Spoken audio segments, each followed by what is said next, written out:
बिस्मिल्लाहिर्रहमानिर्रहीम। अस्सलाम वालेकुम नाजरीन, मैं हूं शाह फुरकान और आप देख रहे हैं BBC 11 हेडलाइंस न्यूज़। नाजरीन, सबसे पहले आज की अहम 11 हेडलाइंस। LOC और गिलगित में फ़ौज की इजाफी नफरी के भारतीय दावे गलत हैं, तर्जुमान पाक फ़ौज।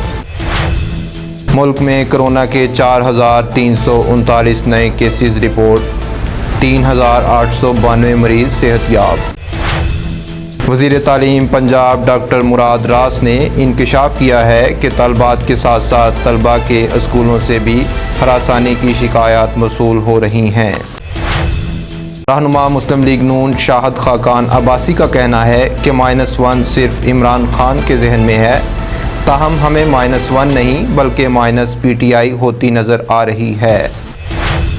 वफाकी हुकूमत ने तमाम वजारतों और डिवीजन्स में 1 साल से ज़ायद अरसा से खाली ग्रेड 1 ता 16 की असामियाँ ख़त्म करने का असूली फ़ैसला किया है। सुप्रीम कोर्ट ने जस्टिस काजी फ़ायज़ के ख़िलाफ़ तौहीन अमेज़ वीडियो बनाने के मुल्ज़िम आगा इफ्तिखारुद्दीन मिर्ज़ा को तौहीन अदालत का नोटिस जारी कर दिया। मुस्लिम लीग नून ने वज़ीर आला पंजाब से मुलाकात करने वाले अरकान के ख़िलाफ़ कार्रवाई पर गौर शुरू कर दिया है। इस्लामाबाद में नया मंदिर बनाना इस्लाम की रूह के ख़िलाफ़ है, चौधरी परवेज़ इलाही। मकबूजा कश्मीर में भारतीय जारहियत पर पाकिस्तानी फ़नकार शदीद बरहम। नए माली साल के आगाज़ से ही ज़र मुबादला की दोनों मार्केटों में डॉलर के मुकाबले में रुपया तगड़ा होने लगा।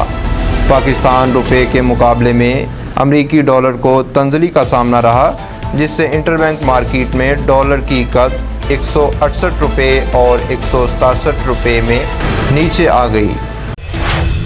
अक़वाम मुत्तहिदा की सलामती कौंसिल की जानिब से कराची में पाकिस्तान स्टॉक एक्सचेंज पर दहशतगर्द हमले की शदीद मज़म्मत। नाज़रीन, ये थी आज की अहम 11 हेडलाइंस। शाह फुरकान को दीजिए इजाज़त। मज़ीद अपडेट्स के लिए देखते रहिए BBC 11 हेडलाइंस न्यूज़।